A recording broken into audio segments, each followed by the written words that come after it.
Hello guys, मैं हूं गुलशन और आप देख रहे हैं कॉमिक्सोपीडिया।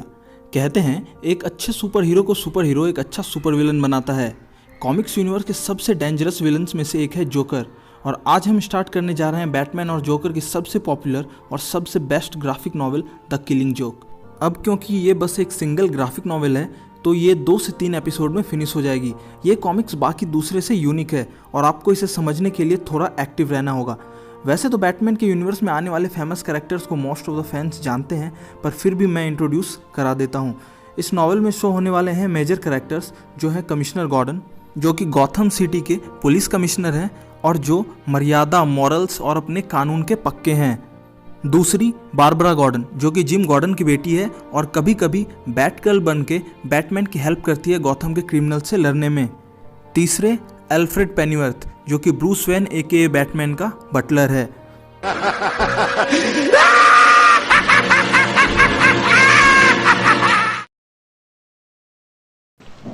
गॉथम की एक बहुत ही खराब मौसम वाली रात, बैटमैन बहुत ही गुस्से में आर्खम एजाइलम की ओर जा रहा है।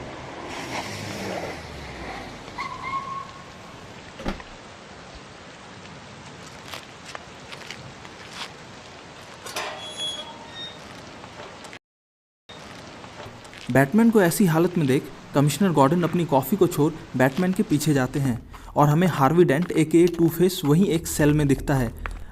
आगे हम एक गार्ड को देखते हैं और वो जिस सेल को गार्ड कर रहा है उस कैदी के नेम प्लेट पर बस कोड लिखा है। शायद पुलिस को भी इस कैदी का रियल नेम नहीं पता। बैटमैन को देखते ही गार्ड झट से सेल के लॉक को खोल देता है। सेल वाला कैदी आने वाले खतरे को इग्नोर करता हुआ अपने ताश के पत्तों के साथ बिजी रहता है। एक बार की बात है, 2 नमूने एक पागल खाने में थे। पर उस कैदी के सेंटेंस कंप्लीट करने से पहले ही बैटमैन कहता है, सुनो, मैं बात करने आया हूँ। आजकल मैं इस बारे में बहुत सोच रहा हूँ कि एक ना एक दिन हम में से एक को मरना ही है। शायद मैं तुम्हें मार दूँ या शायद पहले तुम मुझे मार दो, पर मैं चाहता हूँ कि जब भी ऐसा वक्त आए तो तुम याद रखना कि मैंने कोशिश की थी तुमसे बात करने की, इसे ख़त्म करने। मेरी बात सुनो। बैटमैन उस कैदी के हाथ को पकड़कर उसके ताश के शोर को बंद करता हुआ कहता है, ये ज़िंदगी और मौत का सवाल है। मैं नहीं चाहता कि तुम्हारा खून मेरे हाथ हो। ये कलर, कौन हो तुम? कौन हो तुम? बैटमैन जोकर के फेस को टच करता है और उसके ग्लव्स पर वाइट कलर आ जाता है। रुको, तुम मुझे नहीं मार सकते। मैं यहाँ का सिटीज़न हूँ, मेरे अधिकार हैं। बैटमैन उससे बार बार पूछता है, वो कहाँ है? तुम्हें पता भी है तुमने किसे भगाया है? वो क्या कर सकता है? फेस पर कलर होने का मतलब था असली जोकर फरार हो चुका है और उसकी जगह कोई और फेस पर कलर लगाकर बैठा था। कमिश्नर गॉर्डन भागे भागे अंदर आते हुए बैटमैन से कहते हैं, तुम्हें पता है ना, तुम उनके साथ ऐसा नहीं कर सकते। इनमेट्स के भी कुछ कानूनी अधिकार हैं। अगर इसे कुछ हुआ, कमिश्नर, ये आपका ही है। और तुम, मैं आखिरी बार प्यार से पूछ रहा हूँ, कहाँ है वो? ओह, तो तुम यहाँ हो। तो कैसी लगी प्रॉपर्टी? सामने वाला व्यक्ति कहता है, दिखने में तो ये जगह बहुत ही बदबूदार, बेकार और खंडर लग रही है। लोग तो इस जगह को एज ए टॉयलेट के लिए इस्तेमाल करते हैं। ओह, तो तुम्हें ये जगह पसंद नहीं आई? पसंद? मैं पागल हुआ जा रहा हूँ इसके लिए। क्या तुम सच में ये जगह खरीदना चाहते हो? देखो, पैसे थोड़े ज़्यादा हैं पर हम नेगोशिएट कर सकते हैं। जोकर कहता है, ज़्यादा पैसे? नहीं नहीं नहीं, पैसे की कोई प्रॉब्लम नहीं होती, खासकर आजकल। जोकर की नज़र एक बहुत पुराने कॉमेडी पोस्टर पर जाती है और फिर हमें जोकर का फ्लैशबैक दिखता है, जहां जोकर अपने पिछले दिनों में एक स्ट्रगलिंग स्टैंड अप कॉमेडियन हुआ करता था। घर आते ही उसकी प्रेग्नेंट वाइफ पूछती है, तो कैसा रहा सब? कुछ खास नहीं, उन्होंने कहा कि वो कॉल बैक करेंगे। एक्चुअली मैंने एक पंच लाइन मिस कर दी अपने जोक में। ओह, इसका क्या मतलब है? इसका कुछ मतलब नहीं। कुछ मतलब नहीं? तुम्हारा ये मतलब तो नहीं था कि ओह, तुम्हें फिर से काम नहीं मिला? ओह, हम इस आने वाले बच्चे को खिलाएंगे क्या? तुम्हें क्या लगता है मैं ये सब नहीं सोचता? मैं नहीं सोचता इसके बारे में। तुम्हें क्या लगता है ये सब जोक है? हर दिन स्टेज पर जाना, पर मेरे जोक्स पर कोई नहीं हंसता। इस पर वो इंसान रोते हुए कहता है, आई एम सॉरी जेनी, तुमने एक लूज़र से शादी की, पता नहीं हमारा क्या होगा। जेनी कहती है, अभी बच्चे के आने में 3 मंथ्स का टाइम है।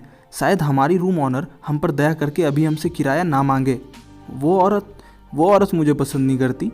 मुझे तो बस इतने पैसे चाहिए कि तुम्हें किसी अच्छी जगह घर दिला सकूं। तुम्हें पता है इतने पैसे तो कुछ लड़कियां बस वीकेंड पर कमा लेती है, और वो भी बिना कुछ जोक बोले। इस पर जीनी हंसने लगती है और वो कहती है कि मुझे कुछ नहीं चाहिए, बस तुम मेरे साथ रहो और मुझे ऐसे ही हंसाते रहो। जोकर की नज़र एक लाफिंग क्लाउन पर पड़ती है। तभी पीछे से प्रॉपर्टी ओनर कहता है, ये जगह बिल्कुल ही ठीक है, तुम इसे लेकर बिल्कुल लॉस में नहीं जाओगे। जिस पर जोकर कहता है, आपने बिल्कुल सही कहा सर, आपका बहुत बहुत धन्यवाद इस सीधे साधे और ईमानदार वाली मार्केटिंग के लिए। पर क्या है ना कि मैं आपको इसके पैसे नहीं दे सकता। जोकर बताता है कि कुछ घंटे पहले ही उसके दोस्तों ने प्रॉपर्टी ऑनर के पार्टनर से सारे डॉक्यूमेंट्स पर साइन करवा लिए हैं, मतलब ये प्रॉपर्टी अब जोकर की है। हम देखते हैं जोकर अपने ग्लव्स के ऊपर हथेलियों पर एक ब्रेसलेट लगा रहा है जिसके बाहर एक सुई जैसी नुकीली चीज़ निकली है। आगे जोकर कहता है कि उसे मालूम है कि इस जगह को ठीक करने के लिए बहुत सारे वर्कर और सामान की ज़रूरत पड़ेगी, पर सबसे ज़रूरी चीज़ है उसे यहाँ रहने में खुशी मिलनी चाहिए। और फिर हम देखते हैं जोकर उसे बुरी तरह मारकर उसका होलिया पोस्टर वाले क्लाउन की तरह बनाकर चला जाता है। बैटमैन अपने सारे सोर्सेज के ज़रिए जोकर के बारे में जानने की कोशिश करता है। तभी उसका बटलर एल्फ्रेड वहाँ खाने के साथ पहुँचता है और पूछता है, मास्टर ब्रूस, क्या मैं आपकी कोई और हेल्प कर सकता हूँ? नहीं एल्फ्रेड, पता है मैं जोकर के बारे में कुछ नहीं जानता। वो कौन है, इसके पहले वो क्या था, वो करना क्या चाहता है, उसे भी मेरे बारे में कुछ नहीं पता। और भला दो लोग बिना एक दूसरे को जाने इतना नफरत कैसे कर सकते हैं? आगे हम देखते हैं कमिश्नर गॉर्डन जोकर के एजाइलम से फरार होने वाले न्यूज़पेपर के कटिंग को इकट्ठा कर रहे हैं अपने स्क्रैप बुक के लिए। वो कहते हैं कि आई हेट इट, हम उसे हर बार पकड़कर जेल में डालते हैं और वो फरार हो जाता है, और फिर हम सब भगवान से प्रे करने लगते हैं कि इस बार वो कोई अनहोनी ना करे, इस बार वो कुछ गलत ना करे। बारबरा ड्रिंक सर्व करते हुए अपने फादर से कहती है उन्हें उनका काम पुलिस स्टेशन में ही छोड़कर घर आना चाहिए। वो कहती है वो आपके बैट वुमेन वाली स्क्रैप बुक वार्डरोब के पीछे मिली। ध्यान से डैड, गम निकल रहा है। कमिश्नर हंसते हुए कहते हैं तुम बिल्कुल अपनी माँ पर गई हो। तभी डोरबेल बजती है। बारबरा डोर की तरफ जाती है और कमिश्नर स्क्रैप बुक को बंद करते वक्त उसके पहले न्यूज़ कटिंग को देखकर कहते हैं, तुम्हें याद है जब बैटमैन और जोकर पहली बार टकराए थे?